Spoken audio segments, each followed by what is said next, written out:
Anyone with a sweet tooth can relate to this story. Coming up, how one Georgia bakery is using new technology to stay open 24/7. And Elsa is now moving away from the CSRA, but we are tracking more storms in the forecast for the rest of this afternoon. Update on radar and that weekend forecast next. Are you too hot? Beat the summer heat with a window AC unit from Davis Appliance and Furniture for as low as $299. We offer a cool, no credit needed financing options to meet your needs. With a brand new trust at the lowest prices in town, visit us at Davis Appliance and Furniture. Lash impact goes sky high. Lash Sensational Sky High Mascara from Maybelline, New York. Limitless length plus volume. Sensational from every angle. Lash Sensational Sky High Mascara. Only from Maybelline, New York. Enjoy the weather this season with your furry friends, but be careful. Keep your animals cool by exercising in the morning or evening, and always provide them plenty of shade and water. This summer safety tip brought to you by Hammond Hill Animal Hospital. Welcome to Davis Appliance and Furniture, where you can find the best deals in town. We offer new and used appliances, and we service what we sell. We offer no credit needed financing and delivery options to meet your needs. For the top brands and lowest prices in town, visit us at Davis Appliance and Furniture. Another live look at Alfred L.E. Beach High School in Savannah, where the First Lady, she's speaking currently. She's been touring a vaccine clinic set up at the school with Senator Raphael Warnock. We're going to listen in as well. And Principal Daughtry, we're excited to be here with the Bulldogs. So I thanked all the officials, but there's one group here that I think we all need to really thank, and they are the nurses and the healthcare workers. Will you stand up so we can thank you, please?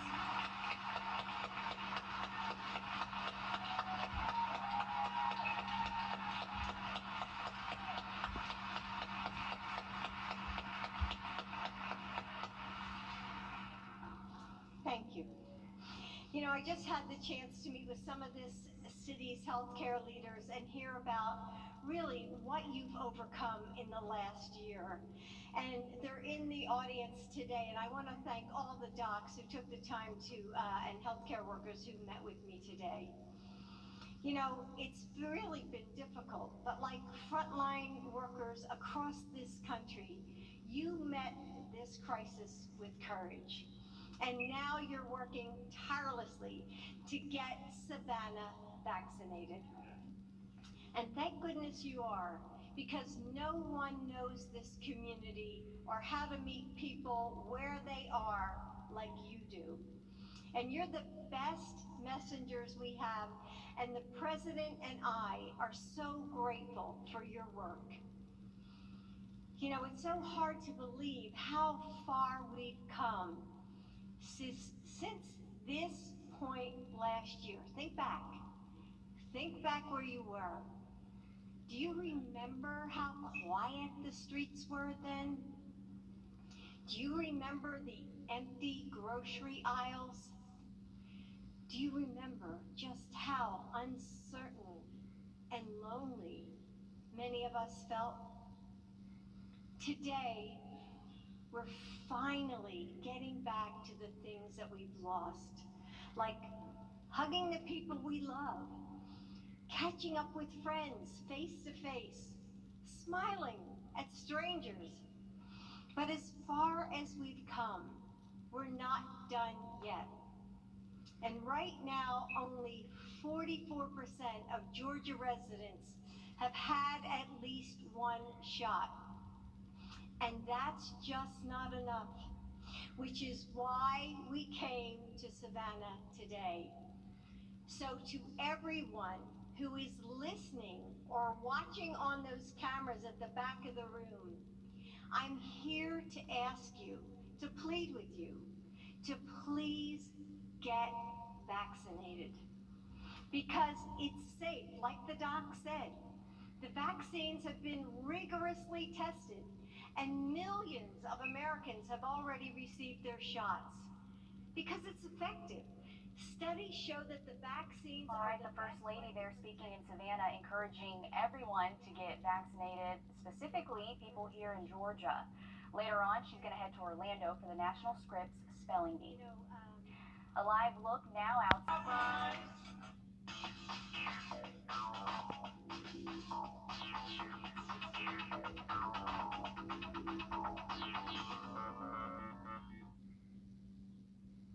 As much as we love bakeries, I wish they stayed open longer. Most are closed in the early afternoon.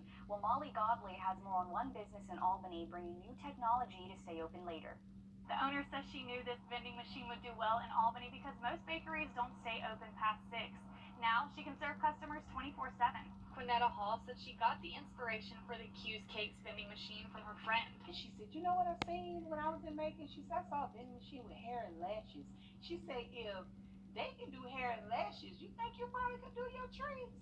She had no idea that I took that to heart and I ran with it. From there, Hall began researching what type of machine could hold and refrigerate her cakes, as well as how to personalize it. She sells out frequently. Most of the traffic from the vending machine comes through after hours. She says the after hours traffic is people who get off work late and can't come in during normal hours. However, she does see people use it throughout the day. For some people, they just want to run out of the house and don't want to be faced with, can I help you, different things like that. So it's convenient for those people. She says the feedback has been all positive. Patsy Albritton says she had to come try it out for herself. And when I seen this on social media, I was like, oh, that is a great idea. When she's not open, we can always get our treats. So it's like she opened 24 hours. Hall is hoping with the success she's seen so far, she can expand and partner with other businesses. We would go out as far as maybe 2 hours away. I got things in place where we'll be able to do that. Did you ever think that it would be doing as well as it is doing? No. I was really nervous, to be honest. Mainly the support from my family and friends just telling me, move forward, do it. So here we are, and it's doing excellent. She's hoping in time Southwest Georgia will see more of her vending machines at other businesses. What a great idea. Hopefully we can get something like that right here, but glad it's getting good use. I mean, the truth is, we always want sweets late at night. At least I do, Riley. Absolutely, me too. I have a big sweet tooth, so that was looking real good in that story. We have seen some. We spoke with the Richmond County Elections Director also, and she tells us since Commissioner Sias has at least another year in office, if he resigns or is removed from office, that could trigger a special election. Much more news to come. Right now, let's check in with First Alert Chief Meteorologist Riley Hale. And Riley, what a difference a day makes. Absolutely, Richard. Definitely seeing a much better afternoon out there for us. Elsa did bring some heavy rain across some portions of the CSRA late last night into early tomorrow. Bamberg and Barnwell counties saw the majority of it. They got between 2 to 3 inches, and those were the max values we saw across the region. Here in Augusta, we saw just over half an inch, so luckily we did dodge that real heavy rain impact from Elsa. Elsa is now working its way into Virginia, now crossing over that North Carolina-Virginia line. A lot of flash flood warnings still present with Elsa as it continues up that mid-Atlantic coastline. In the wake of Elsa this afternoon, we are tracking a few more showers and storms that will likely be impacting the central and eastern CSRA as we progress later into this afternoon and evening. So we're dry currently here in Augusta, but these showers and a few storms are trying to make their way towards us. So if you have plans to be out and about over the next several hours, it's looking nice right now over downtown Augusta, but we could see a few raindrops here over the next couple of hours. Temperatures hold steady in the 80s until we get past sunset, and then tonight's looking pretty muggy, folks. Not expected to get out of the 70s by tomorrow morning, so it won't be a muggy start for your Friday. We'll have a look at those storm chances heading into your Friday afternoon and weekend in just a little bit. Students don't have to wear a mask on South Carolina school buses. That is the word from the State Department of Education this afternoon. Before, the department was enforcing the CDC's order requiring the use of face coverings on public transportation, including a school bus. Now, state officials say it's up to the school district to decide if they want to require a mask on a bus. The Aiken County School District confirming they will not require, but they do recommend that students wear a mask on the school bus. The Biden administration targeting areas with unvaccinated people, bringing one of the most public faces associated with the administration here to Georgia today. First Lady Jill Biden in Savannah right now. You're looking at some video from her arrival at the Savannah Hilton Head International Airport about 2 hours ago. From there, the First Lady went to Beach High School, where Georgians are getting vaccinated right now. She was joined by Senator Raphael Warnock and Savannah Mayor Van Johnson. A somber moment down in Surfside, Florida this morning. Rescue teams holding a moment of silence. The moment marks the transition from search and rescue efforts to recovery. No longer looking for survivors, the rescue workers instead No, they are only searching for bodies now. It has now been 2 weeks since the condo building collapsed overnight while people were sleeping. Leaders say to shift away from search and rescue wasn't an easy decision to make.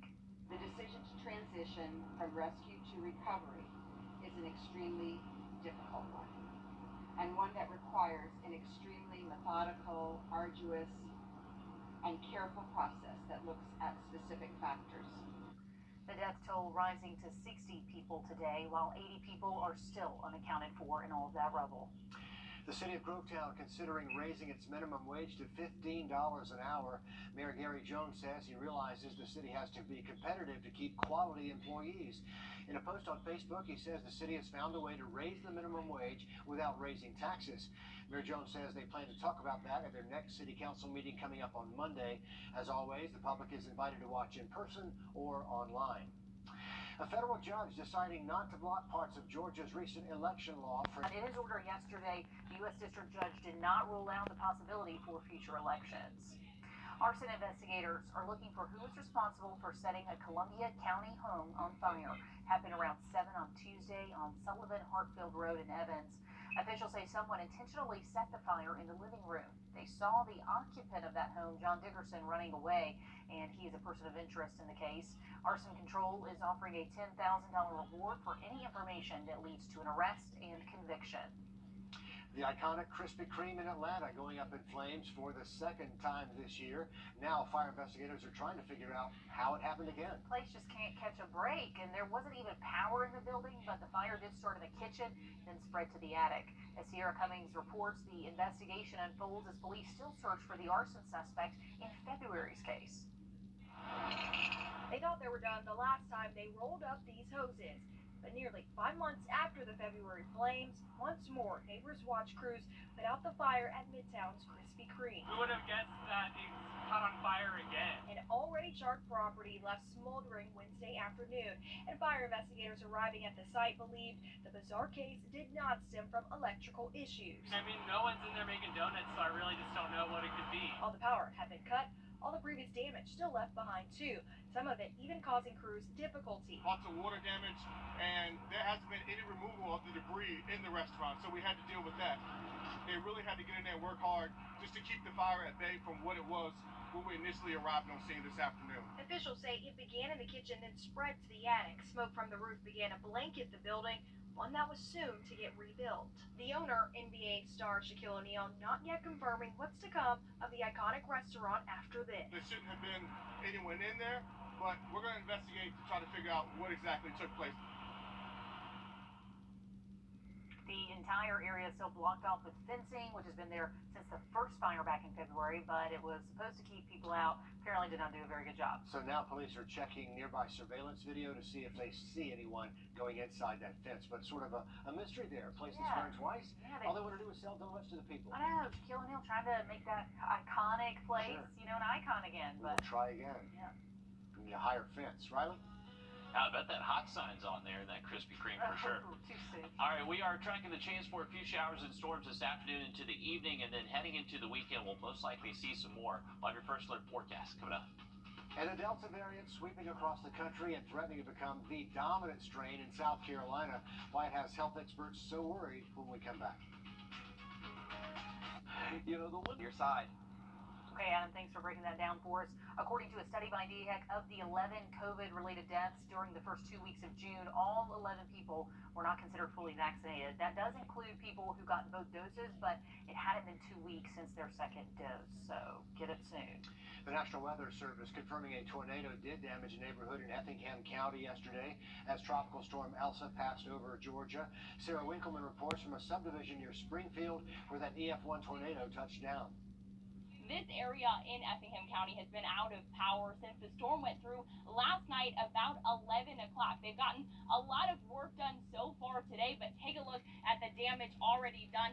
A lot of siding is missing off of houses. Not a lot of damage to the structures, but a lot of that siding from shingles is what we're seeing from houses. A lot of fences down. Take a look at this fence, just completely uprooted from the ground from those winds, and this whole line back of neighborhoods has fences down. There's lots of debris back here. They're already cleaning up though a lot of trees, and this shed is one of the worst structures that we've seen wind from this storm. What's left of that shed over there, that camper moved a little bit. So a lot of these neighbors, though, already out cleaning, continuing to clean up all of this mess from that possible tornado that went by. The National Weather Service will be out here sometime later this week to confirm if that was a tornado or not. But for now, this community coming together, working to clean up the debris and hoping to get power back soon. In Effingham County, Georgia, Sarah Winkleman, Great TV News. So damage in Effingham County. You spoke to Kings Bay last night. Damage at a submarine base there in South Georgia. People were killed in Jacksonville. Yeah, serious storms that came through, and that storm in Effingham County triggered a tornado warning for us. Yeah, it was right after the 11 o'clock newscast last night. As soon as we got done with the show, we had that tornado warning in Screven County, and it was from that cell that moved through Effingham. They got reports of damage, and they were like, hey, this cell's likely producing a tornado, so we got to continue this. And so, yeah, we stayed on the air for about 20 minutes with that. Luckily, no damage really reported in our area from Elsa as it continues off towards the northeast. Here's the latest look at Elsa from Doppler Max radar. Still produced a few tornado warnings close to that North and South Carolina coastline earlier this morning, and still producing some very intense rain bands starting to move on shore across that mid-Atlantic coast. They do have flash flood warnings in effect, so Elsa still maintaining tropical storm strength and expected to possibly even strengthen again as the system heads towards the northeast over the next day. Now, in the wake of Elsa, we're still tracking a few showers and thunderstorms across the region this afternoon. The heaviest activity is now starting to work its way into our western counties, but we've had a few of these isolated showers down south of Augusta. In Screven, Jenkins, Burke County, you've had these tiny little downpours move through. But for us here in Augusta, our rain chances are most likely going to come into play from these downpours now starting to track down I-20. They're moving west to east, so they're currently impacting places like Wilkes, Tolliver, Hancock County. If you're next in line, these showers are going to be heading your way. So Warren County next, then McDuffie, then Columbia, and Richmond County here closer towards the metro. We also are tracking a few showers, and these showers have the potential to turn into thunderstorms, and they are making their way towards Clarksville Lake. So stay safe on the water if you do have plans to head up there over the next hour or so. These showers and storms will last up until a little bit after sunset for us, but past midnight it does look dry. Early tomorrow morning is definitely going to be a muggy start. We'll likely have a few clouds out there as well. Temps waking up in the 70s. Will heat up into at least the mid to low 90s tomorrow afternoon. It is going to be humid, so with that moisture in place, it is going to allow for more pop-up showers and storms to develop Friday afternoon through at least around sunset heading into later Friday. The weekend is looking similar as well. We should stay dry the first half of Saturday and Sunday, but we'll likely be tracking a few more of those showers and storms both afternoons this weekend. Here's a current look at downtown Augusta, and actually doesn't look too bad for us. Starting to see some blue sky. Temperatures today have really stayed in the 80s thanks to more clouds and sun throughout most of the day. But into this evening and before sunset, we most likely will see at least a few downpours and storms get close to us here in Augusta. So keep that in mind. Our rain chance is not zero for the rest of today, even though it does look nice out there currently. As we head into Friday this weekend, those rain chances looking highest mainly afternoon hours. So get those outdoor plans in early in the day. As we head into next week, that pattern is very persistent. Highs in the 90s and storms looking likely most afternoons. And we also have our newest sunshade winner to give away to announce. Congrats to McKenna Fowler from Augusta. You can get your very own Plunkett Heating and Air sunshade. The best way to do that is go to wrdw.com, click on contests, enter your email. We'll announce these winners right here on First at 5 every Tuesday and Thursday. A local grandmother trying to help prevent bullying in our schools through a new book, and she's using her own grandson's experiences to try and make that change. Dare to fight. We are always pursuing greatness, but we're always grateful of where we came from. A local woman hoping to shine some light on bullying in elementary schools using her grandson's story. Joanne Freeman wrote a book called The Bully-Proof Kid. Our Brianna Collier talked to her about why it was so important for her to bring attention to the issue. I'm BP, bulletproof. I'm headed to the top. You can jump me if you want to. BP, bulletproof. I'm headed to the top. You can jump me if you want to. That's 7-year-old Emori, the bully-proof kid, singing the song that goes to a book all about him. Recently published by his grandmother, Joanne Freeman Blake, the children's book focuses on a big topic Blake says doesn't get enough attention: bullying. I wanted to expand it and talk to the other kids about it as well, so I decided the best way that I can come up with them to understand exactly what I'm trying to say is to make a fun little children's book. She said she wanted to put a spotlight on the issue in a way kids Imori's age would understand. We want our parents to listen, and we want the teachers to listen, and we just want to put some attention to bullying because it's really a sad situation. Also, using Imori's experience with bullying to create a platform for other kids to speak up who may be going through the same thing. I wanted to use him and make him a character so kids can look at him and say, okay, well, he's a child going through this. I like it. Why do you like it? Because it makes people not bully. It makes people stand up for themselves. Hoping to end the cycle, Wherever he's at, hey, I'm the bully-proof kid, and he tells everybody about this book. So with this book, it's opened him up more. He don't mind talking to people about it. one story at a time. My bully-proof kid. Oh, sweet little boy. It's good marketing, I think. Yeah, great marketing. But Blake says she's hoping to get the book into all elementary school libraries in our area. The anniversary of the book is actually on the 17th of this month. It'll mark a year since it was published, and it is Imori's Oh, birthday. that's perfect too. So if you'd like a copy, they say it's on all the platforms, including Amazon. You can Google Imori, the Bully-Proof Kid. Also, you might remember Joanne Freeman. She's the assistant at Visiting Angels, just awarded for her work with the people living there. So all around, congratulations on all of that. Busy, impressive lady, but Good great idea. message for the kids. Riley?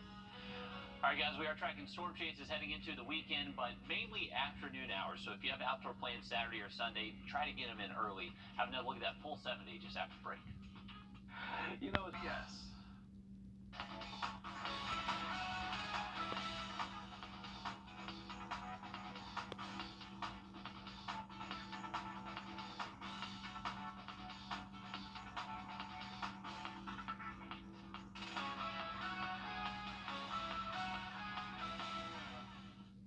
Well, Elsa is now moving off towards the northeast, going to be impacting the mid-Atlantic over the next several hours and then impacting the northeast coast as we head into tonight and tomorrow. And we actually could see Elsa strengthening a little bit as we actually did strengthen last update. Winds now up to 50 miles an hour. This sort of strengthening over land. Pretty crazy stuff. But this is now the third system so far this year that has made an approach through the CSRA. We had Claudette first, then we had Danny, and now we've had Elsa. It has been a very busy start to the 2021 season. Let's hope it is not a sign of things to come. No threat in the tropics over the next 2 to 5 days that we're currently tracking, but we will have the opportunity for a few storms over the next couple of days. So keep that in mind if you have lake plans. Try to get those lake plans in early in the day. Those storms looking likely into the weekend. And speaking of Elsa, the storm's traveling further from us, but the southeast